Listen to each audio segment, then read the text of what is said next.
I went to the cabin to close it for winter. It belonged to my uncle, who died the previous spring, and the responsibility fell to me because I lived closest. The place sat on leased forest land miles from the nearest town, at the end of a dirt road that crossed a dry creek bed and climbed through burned pine. I had been there many times growing up, but not alone and not in years. The plan was simple: drain the pipes, cover the windows, check the roof, lock up, and leave before dark. The cabin looked smaller than I remembered.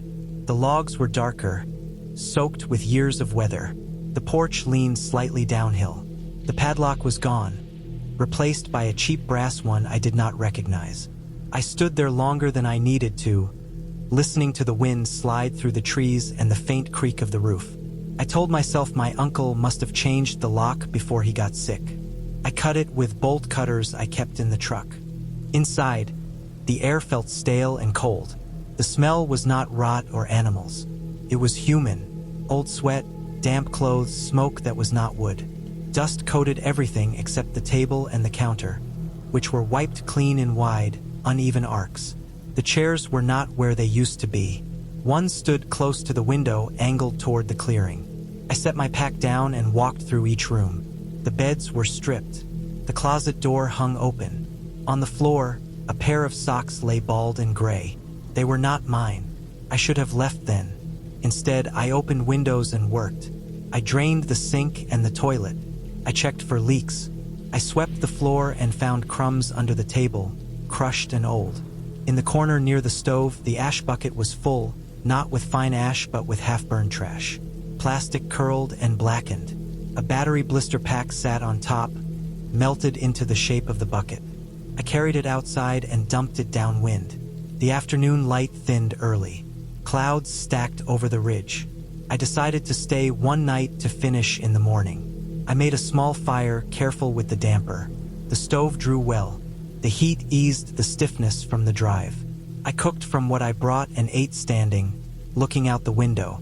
The chair by the window made sense then. From there you could see the road before the sound reached the cabin. When I lay down, I used my own sleeping bag on the bed frame. The mattress was gone. The floor felt solid. Still, sleep came in short blocks. The cabin made sounds I knew, but each one felt closer, sharper. Near midnight, something scraped under the porch. A slow drag, wood on dirt. I held still and counted breaths. It stopped. I told myself it was a branch shifting in the wind. Morning brought fog that pressed low and thick. I stepped outside and found fresh boot prints in the damp soil near the porch. They were large and deep, toes pointed toward the door. My prints from the night before crossed them, which meant the person came after I arrived. The road showed no tire tracks. Whoever it was had walked in. I packed my bag and planned to leave. Before locking up, I went under the cabin to check the skirting. My uncle had always worried about animals getting in. The crawl space was shallow, lined with rocks and old boards. Near the back, a section had been cleared. The dirt was smooth, tamped flat. A plastic tarp was folded there, stained dark in places. I pulled it back and found food wrappers, empty cans, a small propane bottle, and a coil of rope. The rope was new. I backed out and stood in the clearing, listening. The fog muted distance. My truck sat alone. I loaded the bag and started the engine. Turned slow, then caught. As I reached to shift, I saw movement at the edge of the trees. A shape low and still. It did not move when the engine noise filled the clearing. I stayed tucked against the brush, watching. I drove fast and did not stop until town. I reported the break-in and left it at that. Weeks passed. Winter came early.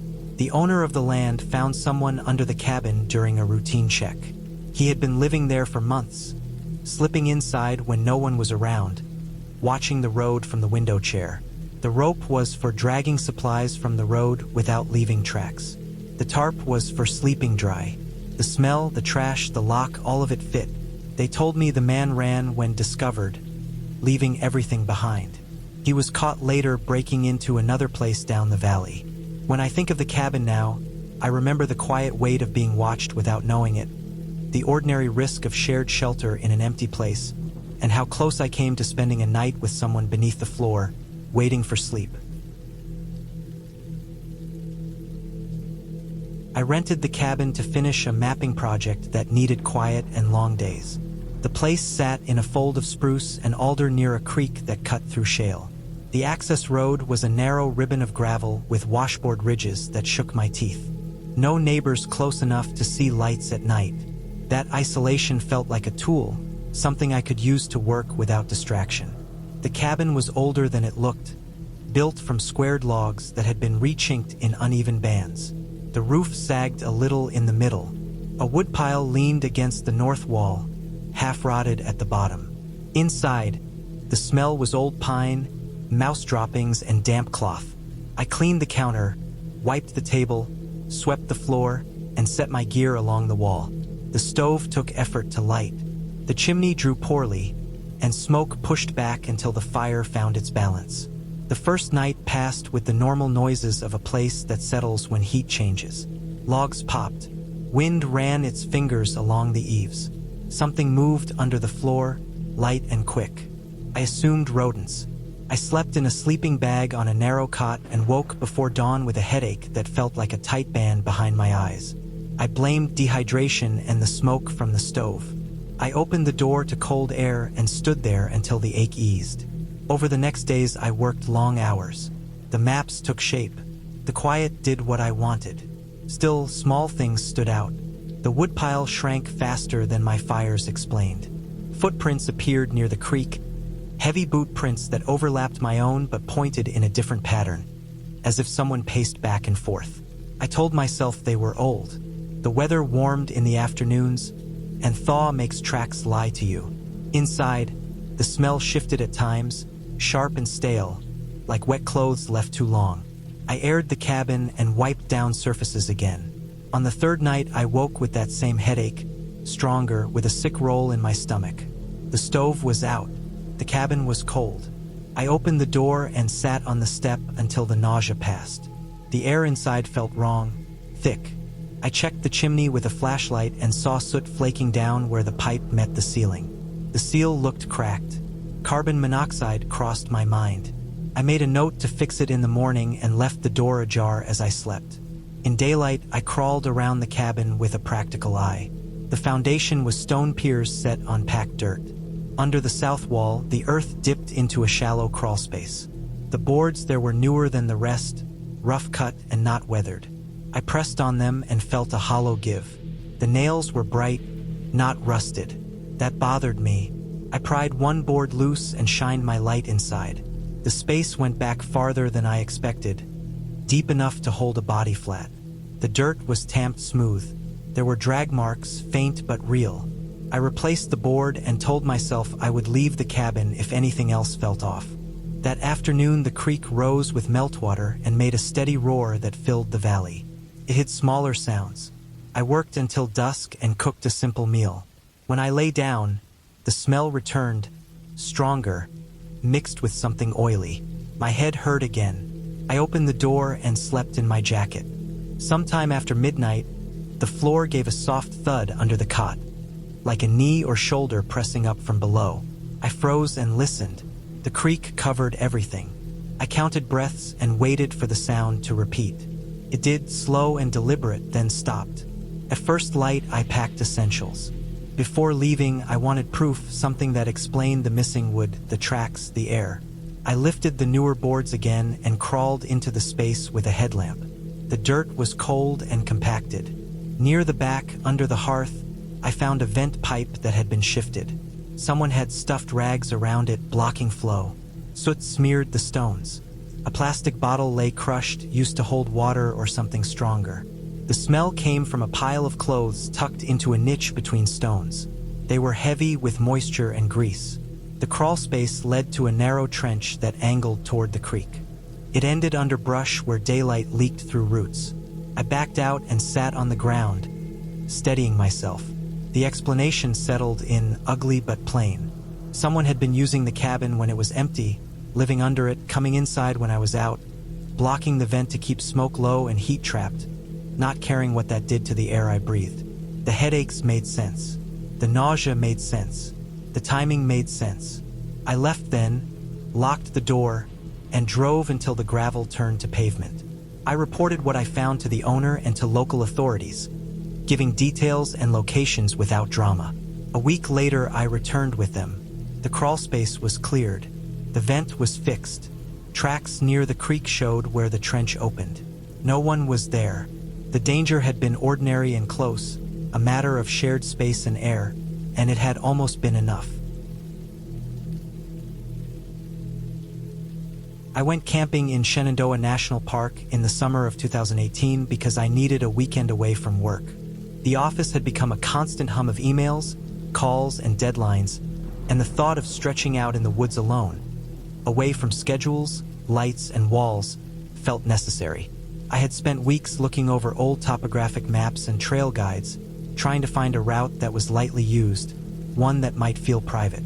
I found a section of trail that disappeared from modern maps, a faint dotted line winding through dense forest and occasional clearings. The trailhead was accessible by a short walk from a small gravel parking area, and according to my research, it hadn't been maintained regularly for years. Felt like exactly what I needed. I arrived late morning, carrying a pack filled with the bare essentials: tent, sleeping bag, stove, water, firewood, and a few books. The air was humid and heavy, the smell of pine needles, wet soil, and summer growth pressing around me. The parking lot was quiet, only a single other car parked near the trail I hadn't chosen. I didn't see anyone else heading in my direction, which suited me fine. The first part of the hike followed the marked trail, shaded by tall oaks and maples, then gradually narrowed into uneven footing with roots and loose soil. The path became less clear as I followed the line on my map, ducking under low-hanging branches and stepping over fallen logs. By mid-afternoon, I found a small clearing near a bend in the trail, surrounded by thick woods but level enough to pitch my tent. It was far enough from any road that I felt entirely alone.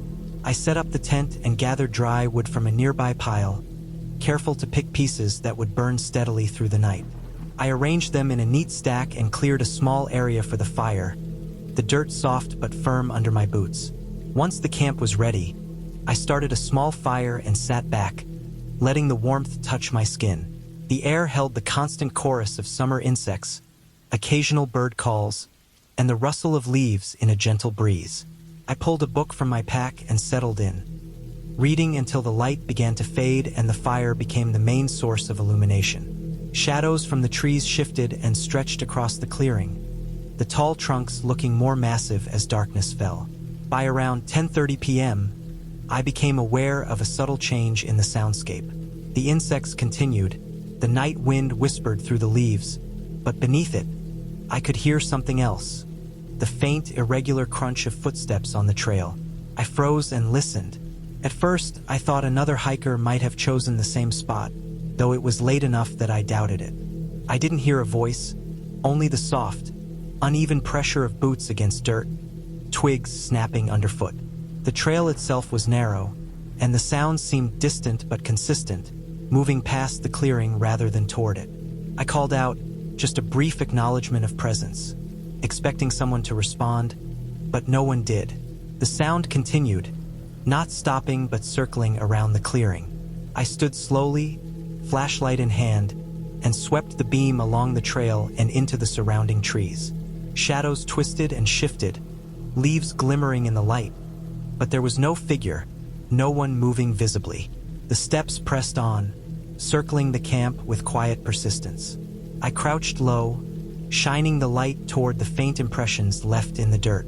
The soil was soft from recent rain, and faint footprints marked the edge of the clearing, small and careful, pressed lightly, leaving no deep impression. They didn't look like any animal I recognized. Too evenly spaced for a deer, too narrow for a bear.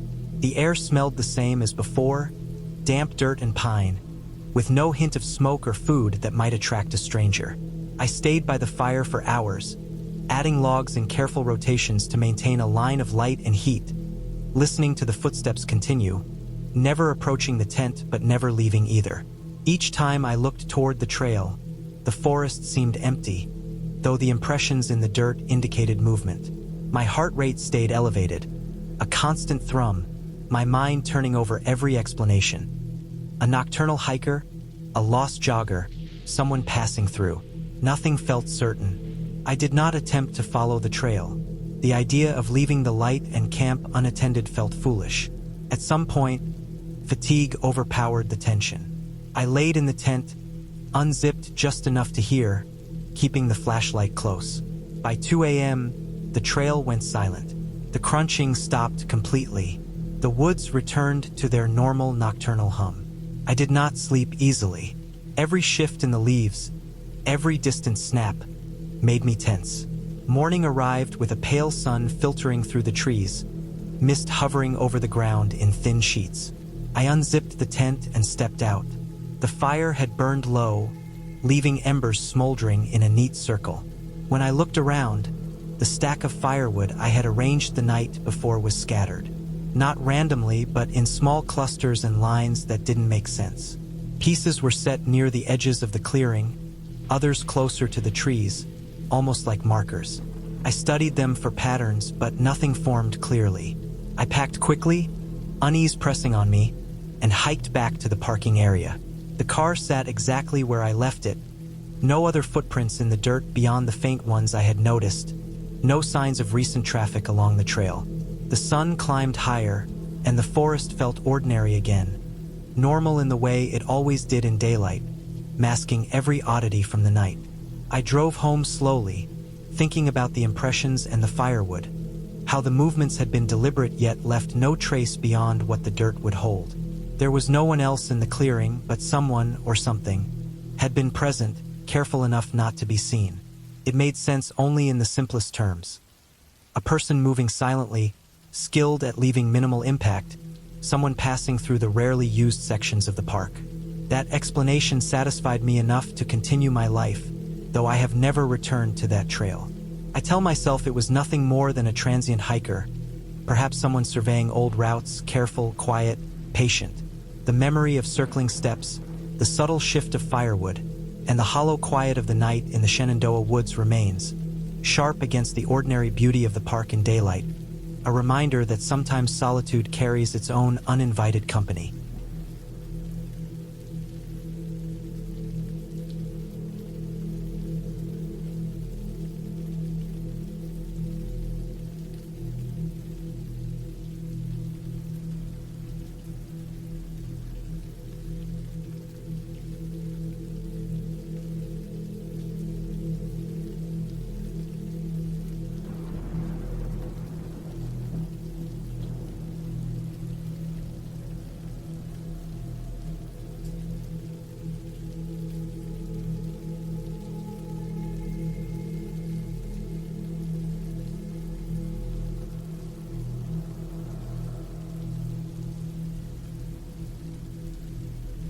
I rented a small cabin in the Upper Peninsula of Michigan for a weekend in January 2012, planning to write and escape the city for a few days. The roads were narrow and snow-packed, and my car's tires crunched over the frost as I approached. The owner had warned me that the cabin was old, and that the road might not be cleared for weeks if another storm hit. He also said that no one had been there for months, which was exactly what I wanted. Complete solitude. The cabin sat on a rise above a frozen stream. Snow clung to the roof and piled against the sides, leaving only a narrow path from the door to the small parking area. The trees around it were bare, their branches sharp and skeletal against the gray sky. I carried my pack and typewriter inside, setting it on the table in the main room. The cabin smelled of dry wood and faint mildew. Dust coated the floor in thin layers. A stack of newspapers sat in one corner, yellowed and brittle. I lit the wood stove and sat down to work. Took a while for the heat to fill the room. Outside, the wind pressed against the cabin walls, making them groan and shift in small, sharp ways. At first, I ignored it, focusing on the first page of my story. The rhythmic tapping of the typewriter keys mixed with the occasional pop of the stove as the fire caught on a knot or a thicker piece of wood. Around 10, after I had been typing for several hours, the stove began to pop more than usual. At first, I thought it was just the wood settling or moisture escaping, but the sound was different than it had been earlier. It was sharper, deliberate, almost like someone was adding sticks to the fire. I froze in my chair, listening. The popping continued in irregular bursts, louder than before, as if the flames were shifting quickly from one log to another. Then I heard it. From upstairs, a faint scrape, like furniture being shifted across the floor. My stomach tightened.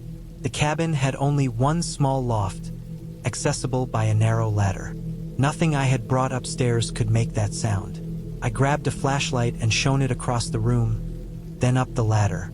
The beam caught the edges of the loft railing, the stacked blankets and a chair I had left at the top. Nothing had moved. The scrape came again, soft but deliberate. I shined the light over every inch I could see. Nothing. I spent the rest of the night sitting near the stove, flashlight in hand, listening. The popping persisted in bursts, and every so often the soft scrape above would start and stop, always in a way that suggested someone was pacing or shifting furniture slowly. I checked the windows. Snow pressed against the frames, unbroken. Footprints outside were only mine. The wind outside shifted, but the sounds I heard did not match its pattern. Morning light came and the cabin felt different. The stove was cold. The loft was as I had left it. Chairs, blankets, and the small desk upstairs had not moved. There was no sign that anyone had entered. I left the cabin for a short walk through the trees, hoping the daylight would calm my imagination. Snow crunched under my boots. The wind had died. Bird tracks crisscrossed the ground, none leading toward the cabin. Everything appeared normal. That night, I lit the stove again and prepared for bed. The fire burned well at first. Then, around the same hour as the night before, the popping returned. This time, I paid closer attention. It was rhythmic, distinct, and sounded closer to the front of the stove, like someone had struck a small log with a stick. Almost simultaneously, the scrape upstairs returned. I froze and listened, traveled across the loft, slow, methodical. I got up and checked each room. The loft ladder was still in place. I climbed it carefully, flashlight sweeping every corner. Everything was exactly where I had left it. I touched the blankets. The chair had not moved. There was no sign of anyone being there. I stayed awake for hours, pacing the main room. I checked locks and windows repeatedly, convinced I had missed something the first night. There was nothing unusual. Still, the stove continued to pop in bursts, sometimes short, sometimes longer, as if someone was feeding it logs while remaining unseen. The scrape returned intermittently, always brief, always just out of reach. By the third night, I decided I could not stay. I packed my typewriter, my papers, and my gear as soon as it was dark. I lit the stove to burn out and watched the fire closely until only embers remained. The last scrape from the loft came just as I was zipping my pack closed. My stomach sank, but I forced myself to move methodically, taking nothing for granted. Before leaving, I walked through the cabin one last time, flashlight sweeping every corner. There was nothing unusual. The loft, the stove, the table, the blankets, everything exactly as it had been. I locked the door carefully behind me and trudged back to the car through knee-deep snow. My footprints were the only ones visible, pressed into the fresh powder. When I returned the keys, the owner did not comment on anything unusual. He asked only if I had enjoyed my stay. I left quickly, not mentioning the sounds, not wanting to sound irrational or unbalanced. The explanation, I decided, had to be simple. The stove may have been settling in a way I hadn't noticed before. Old wood pops and shifts. Floors creak. The loft boards could have expanded in the cold, scraping against furniture. I told myself my imagination had stretched the sounds in the darkness. Driving away, I replayed each moment, each noise. The logical explanations fit, but the unease did not vanish. The cabin had been empty, but the sounds had felt deliberate, timed, aware of me. I never stayed alone in that cabin again. I returned only to other rental properties in busier areas where someone could walk past, or where cell service existed. I never left my belongings unattended in a place like that, never ignored the feeling that a building, no matter how empty, can hold a presence shaped by its structure, its age, and the way silence gathers in corners. The weekend had been productive in writing, yes, but it left a mark I could not ignore. a small, steady wariness that I carry whenever I approach an empty, isolated space.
I went camping alone in the North Cascades of Washington in late August 2019. I had spent months staring at the map, looking for a quiet section of trail that was seldom used, somewhere I could disappear for a weekend without seeing anyone else.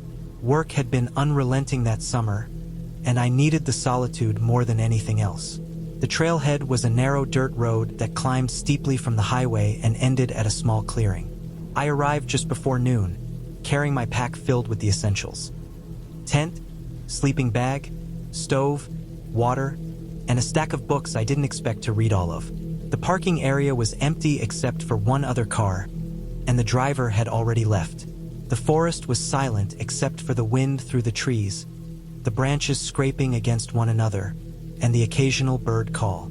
The hike in was long but manageable. The trail narrowed quickly, twisting between towering firs and cedars. The undergrowth pressed close, ferns brushing my legs, moss covering every fallen log and rock. Small streams crossed the path, shallow and clear, the water running over stones smoothed by years of flow. The trail was not maintained. Roots rose like ribs across the dirt, and stones shifted under my boots. I kept my pace slow, enjoying the way the forest enclosed me, the way the sunlight broke in thin streams between the leaves. By mid-afternoon, I found a clearing that would serve as my camp. It was a flat patch of ground, surrounded on all sides by dense trees, but open enough to set up a fire and a tent.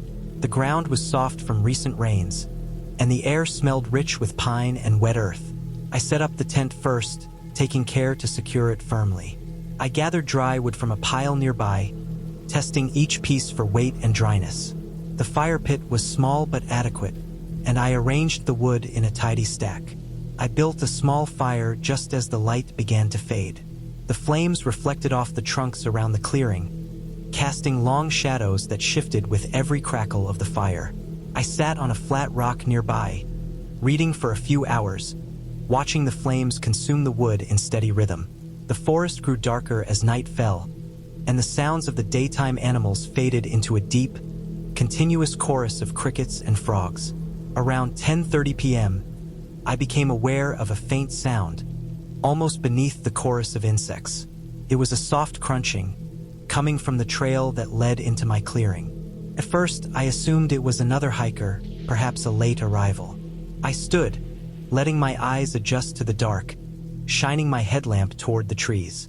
The beam caught trunks and low branches, the forest floor scattered with leaves and debris, but no figure appeared. I listened more closely. The crunching continued, slow and uneven, circling my camp. The sound wasn't moving straight toward me, nor away. It moved around the perimeter, shifting between the trees, sometimes close enough that I could feel the weight of whoever it was, sometimes farther away, fading into the darkness. I checked the fire. It was small but steady. I picked up the flashlight and swept the clearing and the trail. There were faint impressions in the soft soil, shallow and irregular. They didn't match the pattern of an animal I recognized, and they were spaced too evenly for deer.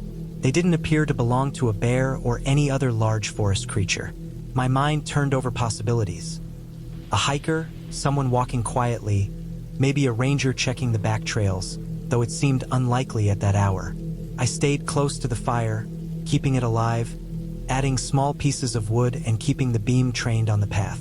The footsteps continued for hours, moving around, sometimes stopping, sometimes closer, but never entering the clearing. I did not hear voices, only the crunch of soft earth and the occasional snap of a twig. I stayed alert, tense, but I didn't want to abandon the campsite, didn't want to leave. By 2 a.m., the sounds stopped. The forest returned to its usual night hum, insects and wind filling the space. I lay in my tent, uneasy but too exhausted to do anything else, keeping the flashlight near me and listening. Sleep came fitfully, broken by every distant sound. A branch falling, a small animal shifting in the undergrowth, the wind picking up through the canopy. Morning arrived pale and cool. I unzipped the tent and stepped out. The forest looked ordinary in daylight, bright and calm. Birds moved among the branches, and the wind carried the scent of wet earth. The fire had burned low to coals as I had left it, but the stack of firewood I had meticulously arranged the night before was scattered. Pieces lay along the edges of the clearing, in small piles near the trees, and others closer to the center. Some wood had shifted, forming vague lines or angles that made no sense. I walked the perimeter, examining the ground. There were no footprints leading away, no tire tracks, nothing to indicate that someone had approached from the parking area. The faint impressions in the soil were still visible in places, pressed shallow, indistinct, disappearing into the forest. I packed my gear with a careful eye on the surrounding trees, feeling the forest close in as I moved. The hike out was quiet, the trail empty, the undergrowth pressing against my legs as though nothing had passed through. At the parking area, my car sat exactly where I left it. I checked the surroundings again. No sign of anyone else. No evidence of human presence beyond what I had brought in. The only reasonable explanation was a transient hiker, someone passing through, careful and quiet, moving around the campsite without entering, leaving minimal traces. The spacing of the trees, the soft soil, the abandoned trail all made it possible for someone to move unseen. The scattered firewood, the impressions in the dirt, all suggested deliberate action, not mischief or random chance. I left the park with a slow, steady awareness of how easily someone could exist in that space without being noticed, how the solitude I had sought could be shared in silence by another person. I have not returned to that section of trail. The memory of the footsteps circling the clearing, the faint impressions, and the disrupted firewood remains with me.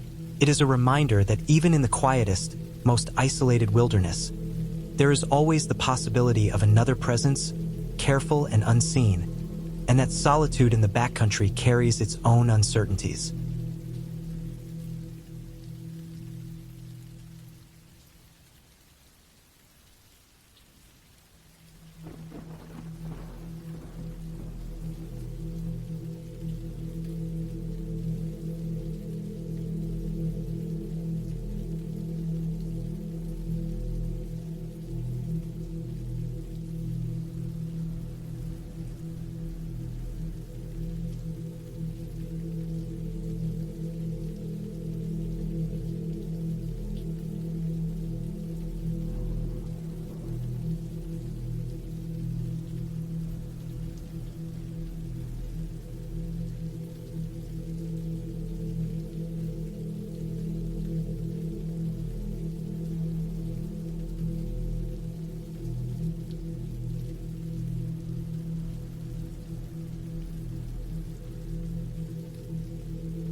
My friend and I went camping by a small lake at the edge of a state forest in early June, right after our final exams ended. We wanted a few nights away, somewhere quiet to decompress, away from the city and dorms. The lake was tucked into a low valley, half surrounded by pines and oaks, with a narrow dirt road leading in from the highway. We arrived late afternoon, pitched our tent on a flat stretch of grass near the water, and set up a small fire pit. The area smelled of damp earth and pine resin. The water was still, reflecting the sky like glass, and the only sounds were insects and the occasional bird heading to roost. As the sun dropped, we cooked dinner over the fire and watched the surface of the lake change from gold to gray. The wind had picked up slightly, rustling leaves and sending gentle ripples across the water. We had brought a lantern but kept it off most of the time, preferring the fire and the last traces of natural light. Around 9 p.m., while sitting on logs near the fire, my friend pointed out a figure across the lake. At first, I thought it was someone walking along a hiking trail, another camper moving between sites. But the park had officially closed the night before, and the main campground was at least a mile away through thick woods. The figure moved along the tree line, slow and deliberate. From a distance, it seemed normal, a person in casual clothes, but the way he walked was odd. He stayed near the trees, never approaching the lake or the open field in front of him. He moved in small loops, doubling back, crossing the same area repeatedly. I picked up my binoculars and studied him. He was alone, and though he occasionally paused, he never looked around, never seemed aware of us. My friend and I whispered about it, trying to rationalize. Maybe he had slipped in through a side entrance. Maybe he was lost. But the park had gates, and no one else was supposed to be inside. Still, we assumed it was someone with a tent somewhere out of sight, wandering. We kept watching until the fire burned low and the stars emerged. The lake mirrored the sky, the surface dark except for the occasional flash of moonlight. By 11, the figure was still pacing, still in the same rough circle along the treeline, and I began to notice patterns. He wasn't walking naturally. Each pass retraced the same path almost perfectly. He never stepped off the narrow corridor he had established. It looked deliberate, almost careful, like he was mapping something or testing the ground. By midnight, I was tired and unnerved. The figure had vanished as abruptly as he had appeared. No movement, no sound.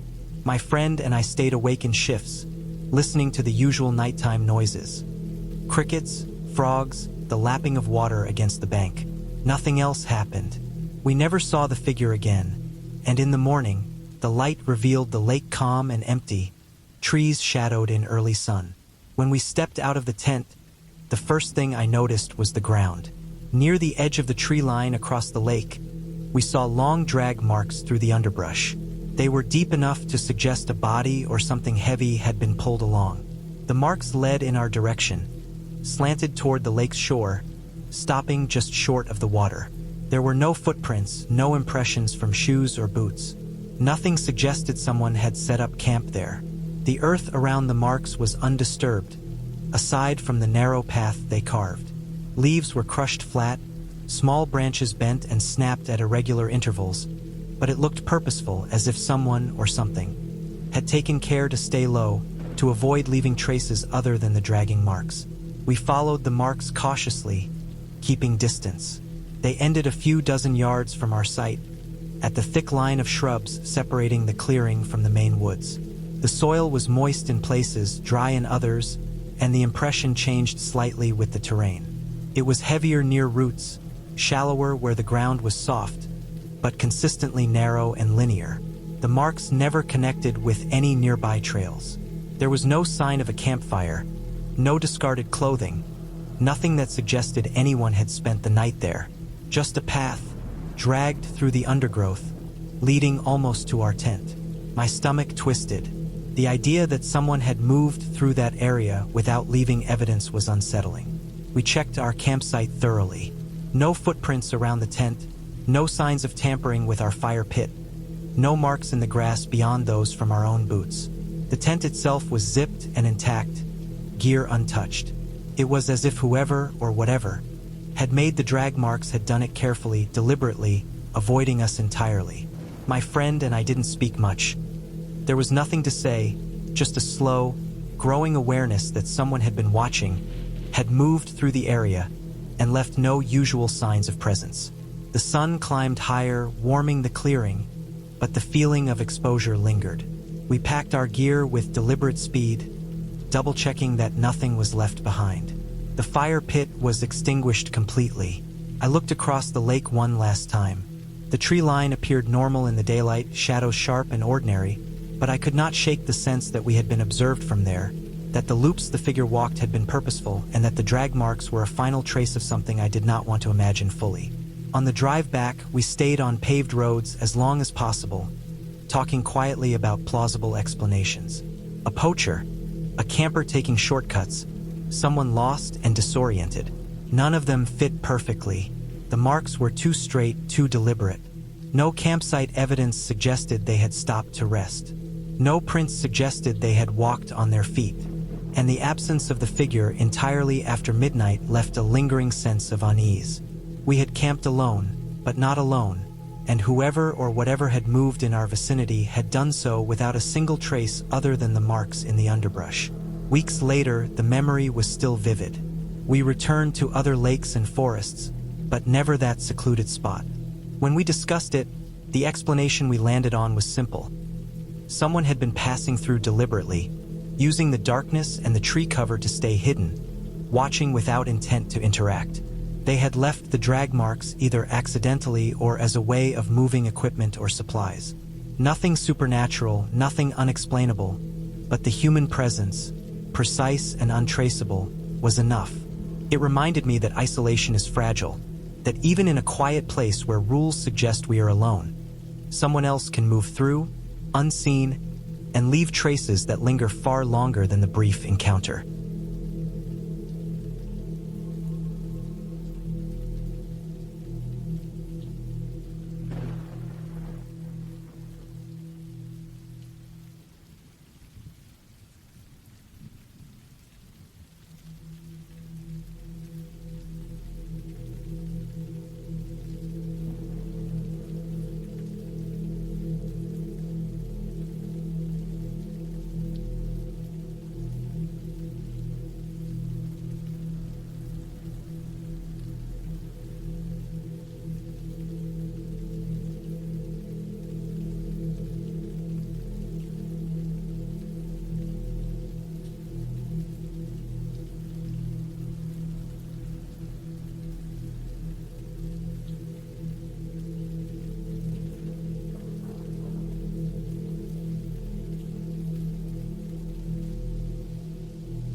I drove north from Boston in late February 2014, leaving behind the traffic, the noise, and the cramped apartment where I had been trying to write for months. My destination was a small cabin tucked deep in northern Maine, accessible only by an old logging road. The GPS stopped giving useful directions long before the turnoff, leaving me to rely on faint tire tracks and the occasional marker nailed to a tree. By the time I reached the final stretch, the sun had set and the snow on the road was deep enough that I had to inch along slowly, listening to the tires crunch through the frozen layer beneath the fresh powder. The forest on either side was dense and silent, a wall of tall pines that absorbed every sound, their branches heavy with snow. I felt a strange mixture of relief and unease, the kind that comes from being somewhere remote enough that help might be hours or days away. The cabin was smaller than I had pictured, a single-story structure with dark wood siding and a low roof sagging slightly under the snow. Smoke curled from the stone chimney, thin and tentative, as if the cold had stiffened it. I parked beside it and took a moment to listen. There was nothing beyond the faint whisper of wind through the trees. No cars, no animals, nothing. I grabbed my bags and trudged to the front door, leaving deep footprints in the snow. Inside, the cabin smelled of wood smoke and damp pine. Dust lay in corners and the furniture was sparse. A wooden table, 2 chairs, a small bed with a quilted cover, and a wood stove that appeared functional if neglected. I set my laptop on the table and unpacked my notebooks and pens. The isolation was immediate, absolute, and oddly comforting. That first night, I lit the stove, poured myself a cup of coffee, and watched the snow outside through the single window. The moon was bright, and the surrounding forest appeared silvered, every branch outlined in frost. That's when I first noticed the tracks. At first I thought they were animal prints, maybe a fox or a deer, but there were too many, too evenly spaced, circling the cabin in a deliberate pattern. I leaned closer to the window, trying to match the prints to a creature I recognized. There was nothing. No dragging, no claw marks, nothing to indicate pause. Just shallow impressions in the snow, consistent and evenly spaced, as if someone or something had walked the perimeter slowly, stopping now and then. I told myself it was nothing, that the wind or melting snow had distorted them. Still, I stayed awake for hours, listening. The wind shifted in pitch as it moved through the trees, and sometimes I thought I heard something heavier than branches being pressed against snow. On the second night, the feeling worsened. I was writing at the table when the crunching started. Slow, intermittent, not like a deer fleeing or a fox scurrying. More deliberate. I paused, frozen mid-sentence, and strained to hear. The snow outside glistened under the moonlight, but the shadows made the forest seem fluid, alive in a way that made me uncomfortable. I told myself it was an animal, yet no tracks appeared beyond the first circle from the night before. By midnight, I was standing at the window, eyes adjusting to the dark, heart racing more from anticipation than fear. Something moved through the trees, always at the edge of vision. A low shape slipping between trunks, never close enough to identify. I thought I caught the glint of eyes, but it vanished as soon as I focused. I returned to my chair and refused to look again, but sleep did not come easily. By the third night, the atmosphere had thickened. I was careful to double-check the door lock before going to bed. Yet when I woke hours later, it was ajar. My stomach sank. I had not left it unlocked.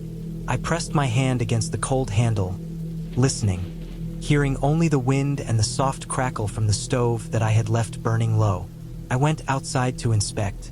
The snow had been disturbed, more tracks joining the original circle, overlapping, changing direction slightly. Whoever had been outside had left nothing that resembled a footprint I could identify. There was no sign of forced entry, no breakage, just the trail around the cabin. The hair on my arms prickled as I realized that it wasn't wandering. It had been watching. The precision, the repetition, the timing all suggested patience, a deliberate presence just beyond sight.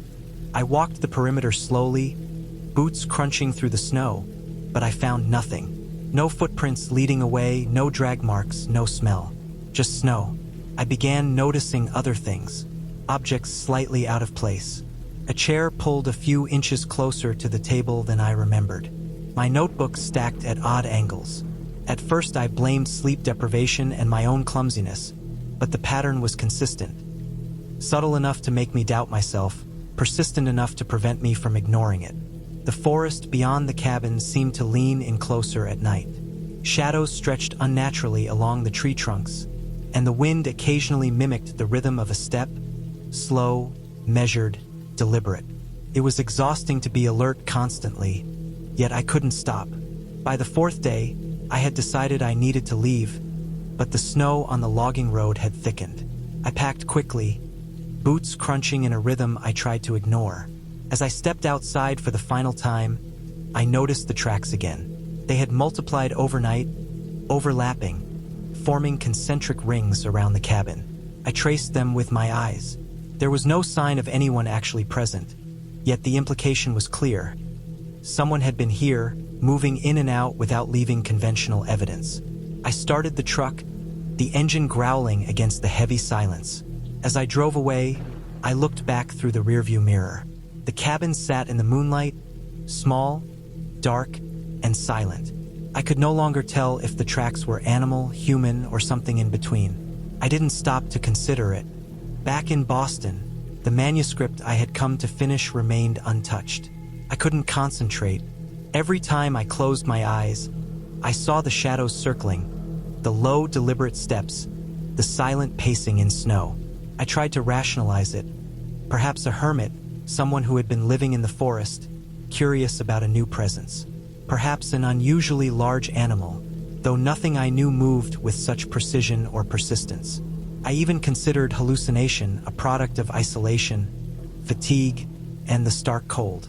Yet the door ajar and the objects subtly shifted inside the cabin suggested otherwise. It wasn't imagination entirely. It had been real. Someone had been there. I never returned to that cabin. I avoided northern Maine in the winters after that, and I never wrote about what happened in the manuscript I had intended to finish. I kept the story to myself for years, half hoping someone else might explain it, half fearing they would say the same thing I concluded. I had encountered someone skilled at moving unnoticed, someone patient and deliberate, someone willing to observe me without confrontation, yet close enough to unsettle me completely. In the end, that cabin taught me the weight of isolation and the unnerving awareness that even in the most remote places, you are not always truly alone. I still think about it in winter when the first snow falls. I remember the cold, the smell of pine, the moonlight glinting off the frost, and the slow, measured pattern in the snow circling the cabin. I can picture it perfectly, and I know I never want to see it again. I drove into the mountains late in the afternoon, the sky a pale winter gray, the roads slick with early snow. The cabin was tucked off a narrow dirt road, far enough from any town that the GPS kept losing signal. I'd rented it for a week, needing to disappear completely from emails, calls, and the constant pressure of work. The listing promised no Wi-Fi, no running water, just a small wood stove and complete isolation. When I pulled up, the cabin looked smaller than the photos, a squat wooden structure with frost on the roof and a thin wisp of smoke curling from the chimney. The surrounding forest was silent, except for the occasional snap of a branch in the wind. Inside, the cabin smelled of pine and dust. The walls were unadorned, the floorboards uneven, and the wood stove sat in the corner, blackened from years of use. There was a stack of chopped wood by the door and a small metal bucket for water. I set my bag down and walked around, testing the windows, the doors, noting the locks. The isolation felt both comforting and tense. I chopped a small pile of kindling, lit the stove, and watched the flames spread across the logs. Outside, the sun dipped behind the mountains, and the light faded quickly. The first night passed quietly, the kind of quiet that pressed against the ears. I fell asleep with the stove warming the room, a thin layer of frost forming at the edges of the single window. The second morning, I woke to a light snow falling, dusting the roof and forest floor in white. I dressed in layers, boots crunching on the fresh powder, and went outside to chop more wood. As I swung the axe, I noticed footprints leading from the tree line to the cabin. They were human, though large, with a heavy stride. They stopped abruptly at the front porch. I followed them carefully, circling the cabin, looking for any sign of where they had gone. There were no prints leaving the cabin. I checked the windows and doors again. All were closed, all locked. I felt a flicker of unease, but told myself someone must have wandered off the road. Maybe a hiker or a hunter. The tracks didn't seem recent, maybe from the night before, but the pattern of the prints suggested a pause, a hesitation, as if whoever made them had studied the cabin from outside. By afternoon, the snow had turned to a fine, icy rain. I stayed inside, reading and tending the stove. The forest outside was muted, the trees bending under the weight of ice, branches glinting with frost. Around 4, the first low growl rolled through the trees. It wasn't constant, just an occasional rumble, like a distant engine idling deep in the woods. I stepped outside, scanning the tree-line. Nothing moved. The growl came again, deeper this time and closer. I felt the weight of it in my chest. I went back inside, closing the door, and stood with my hand on the axe I'd left by the stove. The sound stopped for a while, then returned in scattered bursts, each one deliberate and low, not like a wolf, not like anything I recognized from the wilderness. That night, sleep was broken. I lay in bed with the axe across my lap, listening to the forest around the cabin. Twigs snapped at random intervals, not wind-driven but like heavy footsteps brushing through brush. The growls returned periodically, now layered, coming from multiple directions. The forest, which had seemed calm during the day, became a tense, almost oppressive presence. Every time I closed my eyes, I imagined the tracks from the morning, how someone or something had approached the cabin and never left. I stayed awake long stretches, scanning the small window with the dim light of the stove casting shadows across the room. I convinced myself that the sounds were animals, maybe a bear moving through snow-laden trees, but the timing, the cadence, it didn't fit. No bear I knew moved with such calculated patience. The following morning, I checked the perimeter again. The snow had covered some of the footprints, but there were new marks leading from the tree line toward the cabin. This time, I could see impressions of shoes, heavier and wider, suggesting someone had returned in the night. They ended at the porch, stopping just short of the steps. Then nothing. No signs of climbing over rails, no scuff marks on the door. I circled the cabin slowly, inspecting the brush and snow for clues. Nothing. I even checked the chimney, though I knew it was improbable anyone could enter through it. My rational mind rejected the possibility that someone had been inside the cabin, but the evidence suggested otherwise. The forest around me, thick with evergreens, offered endless hiding places. I felt exposed yet trapped. That night, the growls became more persistent, coming in rapid bursts, almost like they were testing my attention. Branches snapped, close and far, following no discernible pattern. I slept fitfully, waking to every sound, gripping the axe tighter each time. At some point, I heard scraping along the cabin walls, slow and deliberate. My stomach tightened, a low, pulsing anxiety. I considered packing up, driving down the icy road in the dark, but the idea of moving in the black forest, where I couldn't see more than a few feet, felt worse than staying put. I decided to wait until morning, thinking the daylight would bring some clarity. When dawn finally came, I stepped outside carefully, scanning for tracks, signs, anything that could explain the night. The snow was undisturbed, no footprints beyond the porch. I circled the cabin, checking every angle. Then I saw them. Faint scratches along the wooden siding, claw-like but uneven, shallow enough to suggest a tool.